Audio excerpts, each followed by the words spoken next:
बच्चों आज हम बताएंगे आपके लिए कि आप इंग्लिश में अपना इंट्रोडक्शन कैसे दे सकते हैं। आप हर बार क्वेश्चन करते हैं कि सर बताइएगा इंट्रोडक्शन हम इंग्लिश में कैसे दे सकते हैं। दोस्तों आपको हम बताएंगे, आप ऐसा इंट्रोडक्शन देंगे अपना कि आपकी तालियां आसमान में गूंजेंगी। बच्चों जैसे कि कभी भी बच्चा कोई भी होता है, स्टूडेंट होता है, फर्स्ट क्लास से लेकर के चाहे ग्रेजुएशन तक कोई भी स्टूडेंट हो सकता है, क्योंकि आजकल हमने देखा गया है कि यहाँ पर बच्चे जो ग्रेजुएशन के हैं वो अपना इंग्लिश में इंट्रोडक्शन सही ढंग से नहीं दे पाते हैं। तो हम आपको बताएंगे तरीका कितना अच्छा है बोलने का और आप बहुत ही अच्छे तरीके से इंट्रोडक्शन दे सकते हैं। जब कोई भी अध्यापक पूछता है tell me about yourself, means अपना इंट्रोडक्शन बताएं, अपना परिचय दें, फुल्ली इंट्रोडक्शन आपको देना हो तो हमें कैसे बोलना होगा। बच्चों सबसे पहले जब आपके सामने अध्यापक होते हैं तो अध्यापक होते हैं तब आपको बोलना है और बच्चे भी हो सकते हैं। तो शुरुआत हमें कैसे करनी है देखिएगा। सबसे पहले जब अध्यापक आपके सामने होते हैं तो उनका हमें सम्मान करना होता है, तो हमें उनके लिए बोलना होगा रेस्पेक्टेड सर। सर के लिए बोलना होगा, वहाँ टीचर्स बैठे होंगे, रेस्पेक्टेड सर, इस तरीके से रेस्पेक्टेड सर। अब गुड मॉर्निंग का समय है तो आपको बोलना है गुड मॉर्निंग, दोपहर का समय है तो बोलना है गुड आफ्टरनून, अगर शाम का समय है तो बोलना है गुड इवनिंग। सिचुएशन के अनुसार जो भी उस समय आपका सुबह है, शाम है, दोपहर है, उसके अकॉर्डिंग आपको बोलना होगा। अब गुड मॉर्निंग बोलने के बाद में अब सबको अलग अलग गुड मॉर्निंग नहीं बोलना है, आपको एक साथ ही बोलना है। कैसे? Respected sir, good morning to all of you, good morning to all of you. अब उसके बाद में आप क्या करने के लिए जा रहे हैं उसके बारे में बताना है। क्या करने के लिए जा रहे हैं? आप इंट्रोडक्शन देने के लिए जा रहे हैं, लेकिन उससे पहले आपको बताना होगा कि जो मैं बोलने के लिए जा रहा हूं उसे प्यार से सुने, ध्यानपूर्वक सुने। कैसे बोलेंगे? Please listen to me carefully. एक ये तरीका हो गया, please listen to me carefully. अब ये तो हो गया कृपया मेरी बात को ध्यान से सुने। लेकिन कुछ बच्चे ये कहते हैं कि सर हमारे बोलने में मिस्टेक आ सकती है, लेकिन वो बच्चे ये बोलते हैं बाद में कि अगर कोई गलती हो तो मुझे माफ़ करना। फुल्ली बोलना है तो कैसे बोलेंगे? Please listen to me and ignore my mistake. इसका मतलब है कृपया मेरी बात को सुने, अगर उसमें कोई गलती होती है तो उसको क्षमा करें। उसके बाद में आप अपना इंट्रोडक्शन बोलेंगे, उसके बारे में बताएंगे। क्या बताएंगे? जैसे हमने बताया अभी, please listen to me carefully and ignore my mistake. अब क्या बताना है कि आप क्या करने के लिए जा रहे हैं? आप जा रहे हैं इंट्रोडक्शन बोलने के लिए। तो बच्चों कैसे? जैसे मैं अपना इंट्रोडक्शन बोलने के लिए जा रहा हूं, इंग्लिश में कैसे बोलेंगे? Now I am going to tell you about myself. Now I am going to tell you about myself. Now I am going to tell you about myself. इसके बाद में अगर आपको ये ठीक नहीं लगता तो दूसरे तरीके से भी बोल सकते हैं। कैसे बोल सकते हैं? Now I want to tell you about myself, ये भी बोल सकते हैं। इसका मतलब क्या है कि मैं अपना इंट्रोडक्शन बोलना चाहता हूं। Now I want to tell you about myself. अगर ये तरीका भी आपको अच्छा नहीं लग रहा है, तीसरा तरीका है बोलने का, वो क्या है?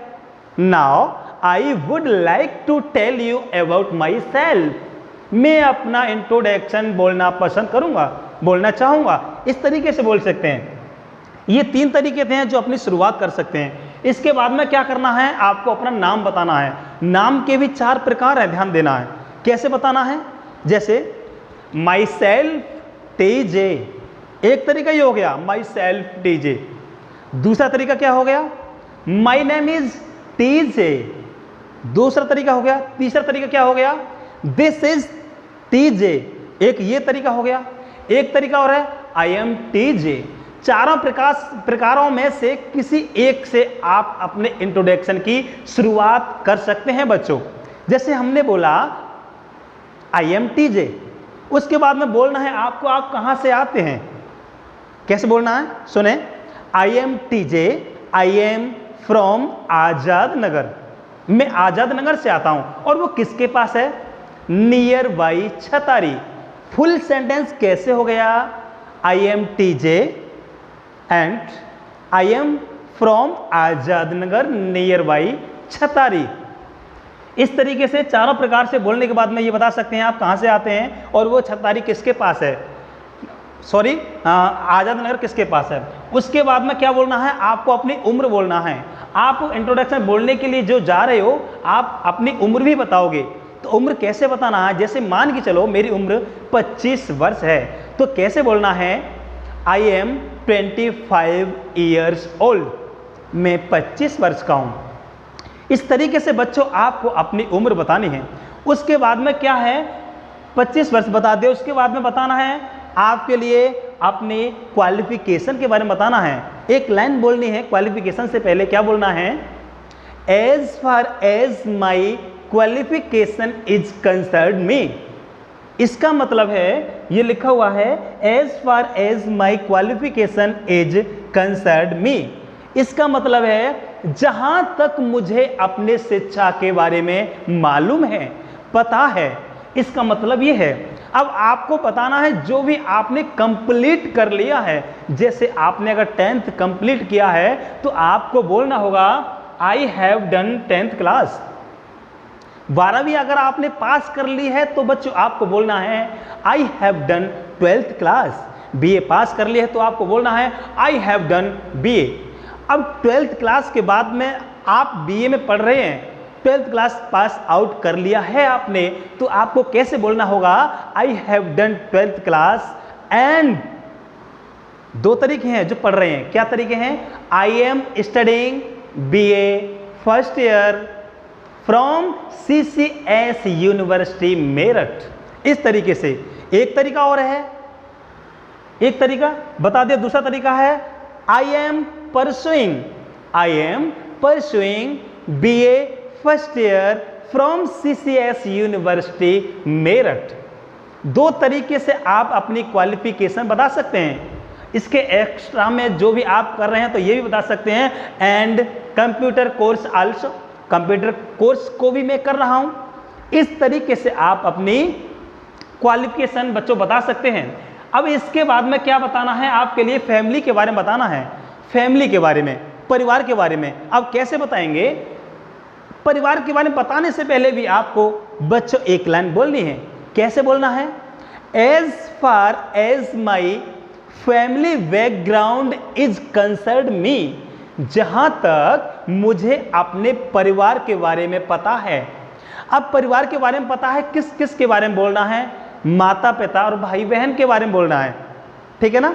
अब क्या करना है, इसको बोलने के बाद में बोलना है आपके लिए, अगर आपके घर में 6 लोग हैं, 4 तो आप भाई बहन हो गए, 2 मम्मी पापा हो गए, तो कैसे बोलना है बच्चों, कैसे बोलना है, सुने, there are 6 members in my happy family. मेरे घर में 6 लोग हैं और बहुत खुश है, इस तरीके से इसका अर्थ बैठता है। उसके बाद में क्या करना है, पहले पापा के बारे में बताना है, पापा का नाम क्या है। पापा के नाम को हम 2 तरीके से बताते हैं बच्चों। एक तरीका क्या होता है, my father's name is mister GL Verma, एक तरीका ये हो गया। दूसरा तरीका क्या है, the name of my father, दूसरा तरीका है the name of my father GL Verma. अब ये तो नाम बता दिया, लेकिन पापा का ऑक्यूपेशन भी बताना है हमारे लिए, क्योंकि हम पापा के ऑक्यूपेशन के बारे में बताएंगे, हमें हमारे पापा क्या करते हैं। अगर फार्मर हैं तो हमें बताना है ही इज ए फार्मर। अगर दुकान करते हैं पापा तो आपको बताना होगा ही इज ए शॉपकीपर। अगर पापा पुलिस में हैं तो बताना होगा ही इज ए पुलिसमैन। अध्यापक है तो ही इज ए टीचर। पापा के ऑक्यूपेशन के अनुसार में पापा का व्यवसाय बताना है बच्चों। उसके बाद में पापा की एक क्वालिटी बता देनी है, पापा के अंदर जो भी गुण है। जैसे पापा के बारे में बताना है कि पापा बहुत अच्छे हैं, he is a good person. इस तरीके से भी बता सकते हैं। ये भी बता सकते हैं कि अगर पापा गरीबों की मदद करते हैं तो ये भी बता सकते हैं ही हेल्प्स पुअर पर्सन। इस तरीके से भी पापा को आप बता सकते हैं। अब उसके बाद में आपको बताना है मम्मा के बारे में। मम्मा के बारे में भी हम 2 तरीके से शुरुआत कर सकते हैं। उसमें एक तरीका है my mother's name is Mrs Devi. अब मैंने एक तरीका ये बताया, दूसरा तरीका क्या है, the name of my mother Mrs Devi ji. इस तरीके से नाम बता दिया। अब बताना है कि मम्मा क्या करती हैं, मम्मा का ऑक्यूपेशन क्या है। अगर कोई गवर्नमेंट टीचर है तो आप बता सकते हो कि सी इज ए गवर्नमेंट टीचर, कोई भी ऑक्यूपेशन है। नहीं है, गृहिणी हैं, घर में रहती हैं, तो आप बता सकते हैं she is house lady, she is house women, दोनों तरीके से बता सकते हैं। अब मम्मा के बारे में भी हमें एक क्वालिटी बतानी है। मम्मा हमारी खाना बनाती हैं, इसका मतलब खाना बहुत अच्छा बनाती हैं, हमें ये पेश करना है, ये बताना है सभी लोगों के लिए। तो कैसे बताना होगा, सी मेक्स डिलीशियस फूड, मेरी मम्मा स्वादिष्ट खाना बनाती हैं। इस तरीके से आप बता सकते हैं। और भी बहुत चीज़ें बता सकते हैं कि मम्मा हर समय हर वक्त मुझे पढ़ाती हैं, मुझे सिखाती हैं, मैनर्स सिखाती हैं, ऐसे भी आप बता सकते हैं। सी टीच मैनर, ये भी कह सकते हैं। सी गिव्स मनी, ये भी कह सकते हैं मुझे मनी देती हैं, पैसे देती हैं। एक क्वालिटी बता सकते हैं मम्मा के बारे में, ये बता सकते हैं सी इज ग्रेट लेडी। इस तरीके से आप मम्मा के बारे में बता सकते हैं। अगर भाई बहन के बारे में सारा कुछ नहीं बताना चाहते हैं तो शॉर्ट में बोल सकते हैं, क्या बोल सकते हैं कि my all siblings are studying, मेरे सभी जो भाई बहन हैं वो स्टडी कर रहे हैं। इस तरीके से हमारा भाई बहन का टॉपिक खत्म हो जाता है। वरना आप बता सकते हैं कि मेरे जो बड़े भाई हैं वो नोएडा में जॉब कर रहा है, जैसे मान के चलो, तो बोल सकेंगे आप my eldest brother name is mister, जो भी है, उसके बाद में he is doing job in Noida, इस तरीके से। ठीक है, उसके बाद में क्या बताना है बच्चों, आपको उसके बाद में बताना है माई स्ट्रेंथ। माई स्ट्रेंथ क्या है, किस चीज में है आप एक्सपर्ट, स्ट्रेंथ क्या है आपकी, मजबूत क्या है, स्ट्रेंथ क्या है आपके अंदर, वो चीज बतानी है। तो क्या बताना है, स्ट्रेंथ बहुत अच्छी बतानी है। जैसे एग्जाम्पल में हमने लिखा है my strength I never tell a lie, मैं कभी झूठ नहीं बोलता, ये मेरी स्ट्रेंथ है। इसके बाद में बच्चों आपको बताना होगा आपकी वीकनेस क्या है। वीकनेस भी ध्यान देना, ऐसी बतानी है कि आपकी स्ट्रेंथ जैसी लगे वीकनेस। अब जैसे वीकनेस बतानी है, हमने वीकनेस के लिए भी एक एग्जाम्पल में लिखा है my weakness I don't like bad person, मैं बुरे लोगों को पसंद नहीं करता, अगर वो होते हैं तो मुझे क्रोध आ जाता है। इस तरीके से I don't like bad person, ये तो आपकी खूबी में होगी, लेकिन ये हमने वीकनेस में रखा है। अगर वीकनेस आपकी लोग सुनेंगे तो तालियों की गड़गड़ाहट आपके सर पर गूंजेगी। उसके बाद में बच्चों आपको बताना होगा कि आपकी हॉबी क्या है। हॉबी को बताना है आपके लिए, आपको बोलना होगा if I talk about my hobby, अगर मैं अपनी हॉबी के बारे में बात करूं तो।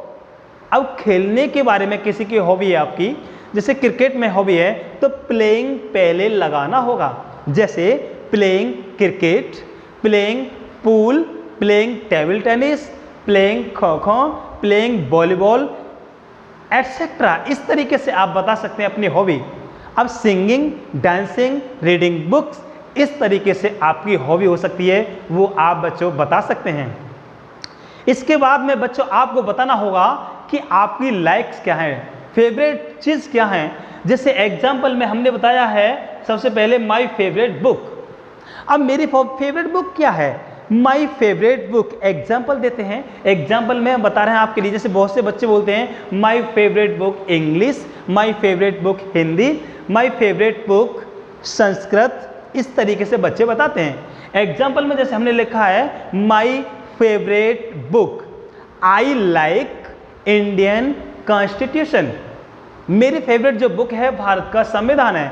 अब उसके बारे में जो लाइक होगी उसके बारे में आपको एक लाइन बोलना जरूरी है बच्चों। जैसे मैंने बोला my favourite book I like Indian constitution because it has 6 fundamental rights, क्योंकि इसके अंदर 6 मूल अधिकार हैं। इस तरीके से आप उसके बारे में एक लाइन बोल सकते हैं। ठीक है, उसके बाद में my favourite colour I like pink, अब क्यों पसंद है इस तरीके से आपको बता देना है। जैसे my favourite actor I like Amitabh Bachchan. अब क्यों पसंद है? Because he has good attitude, he has good dialogue. इस तरीके से जो भी फेवरेट चीज़ होगी, किसी को भी ऑल जो भी सारी चीज़ें सबके बारे में बताना है आपके लिए। माय फेवरेट वर्ड्स क्या है, माय फेवरेट प्लेस क्या है, माय फेवरेट डिश क्या है, माय फेवरेट फ्लावर क्या है, माय फेवरेट, मतलब जो भी आपको जो भी थिंग्स होती हैं, जो भी सारा समाज में जो चीज़ हुआ करती हैं, वो सारी आपको बतानी है। इस तरीके से आप अगर अपना इंट्रोडक्शन बताएंगे तो लोगों का बच्चों आप दिल जीत लेंगे। अगर आपने लोगों का दिल जीत लिया तो इससे खुशी की बात क्या होगी? एक इंट्रोडक्शन में एक तो सिंपल तरीके से इंट्रोडक्शन हो जाता है और एक ये तरीका हो जाएगा। आप आज के बाद में इंग्लिश में इंट्रोडक्शन दे सकते हैं बच्चों। इंट्रोडक्शन अच्छे से आप याद कर लें, उसके बाद में बोल के देखना। आप कहीं भी अपना इंट्रोडक्शन दें, आप नाम कमाएंगे, तालियों की गड़गड़ाहट आपके सर के ऊपर गूंजेगी। आप इस तरीके से अपना इंट्रोडक्शन याद कर लेना बच्चों, ठीक है। मुझे लगता है कि मैंने जो आपको इंट्रोडक्शन का तरीका बताया है अच्छा लगा होगा बच्चों। अगर ये तरीका आपको अच्छा लगा है तो प्लीज़ करके वीडियो को लाइक करें, शेयर करें, कमेंट करें। और अभी तक अगर आपने ये चैनल को सब्सक्राइब नहीं किया है तो प्लीज़ करके चैनल को सब्सक्राइब करें। जय हिंद।